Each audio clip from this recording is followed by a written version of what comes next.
All right, you guys, today we're going to learn about sonnets. You got this paper in class today. Please make sure that you take it out and that you take notes on it. You write any questions that you may have, and then we will go over this in class tomorrow. Thanks for taking the time to watch this. So, what is a sonnet? A sonnet is just a form of poetry. It's a type of poetry that follows some very specific rules. So, each sonnet must be 14 lines long. And here I have some examples for you. You can count and see that they're each 14 lines.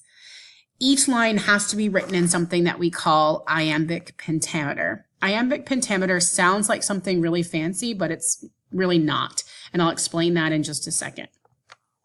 And then there are multiple types of sonnets. The two most popular types of sonnets are the Shakespearean or the English sonnet.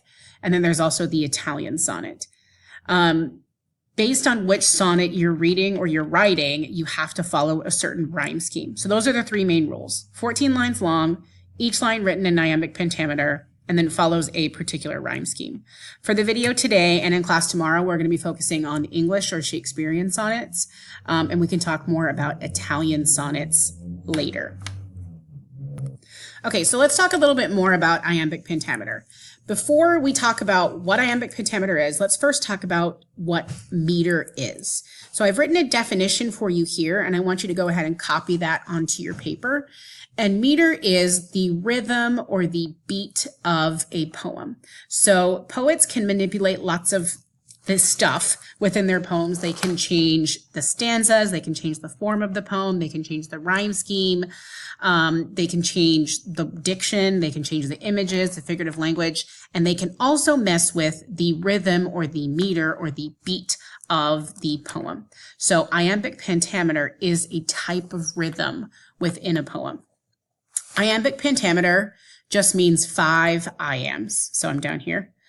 5 iambs in one line of poetry. When you look at pentameter, you should see penta. We know pentagon has 5 lines. Pentameter means 5 meters, 5 iambs, iambic pentameter. So what exactly is an iamb? An iamb is simply 2 syllables, 1 unstressed syllable followed by 1 stressed syllable. Sometimes it's referred to as 1 short syllable followed by 1 long syllable. That's it. Just like we say a dozen is 12 things, an iamb refers to 2 syllables, 1 unstressed, followed by 1 stressed. Whenever you're reading it out, it sounds like this. Da-dun, da-dun, da-dun, da-dun, which sounds like a heartbeat.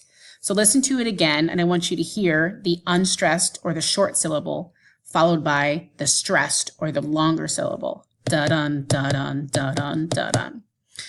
So that's all it is. An iamb is 2 syllables, 1 unstressed followed by 1 stressed, 5 of them in a line, iambic pentameter. It sounds like a heartbeat. I have 2 examples for you right here. This one comes from Romeo and Juliet, and this one is just a sentence that you might say every day. And I want you to listen to it. But soft, what light through yonder window breaks. So we can kind of hear the beat or the rhythm of that line. And then the more modern example, I'll meet him at the stairs before the gate. Okay, so meter is one of those things, or the rhythm of a poem is one of those things that you just have to practice at. And once you study a lot of poetry, once you read a lot of poetry, you analyze a lot of poetry, maybe you read a lot of poetry, it's just one of those things that you start to hear. Just like with musicians, they can pick up on the rhythm or the beat of a song much easier than an untrained musician. So I don't want you to freak out too much if you're like, I don't know how the heck I'm supposed to read a line and determine what the rhythm is. It's okay. I have some secrets and some shortcuts for you. If you're interested in hearing more about iambic pentameter, or this is something that's still really, really confusing to you, I'm going to link in the description box another video that explains iambic pentameter in a more extended way. So you can hear more about that and has more examples. Okay, so let's talk about the tricks that I was talking about. So like we said earlier, a sonnet has 14 lines. It's 14 lines long.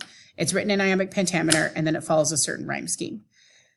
So one trick that you can do is whenever you see something that you think might be a sonnet, I want you to look at it and think, does it look to be in the shape of a square?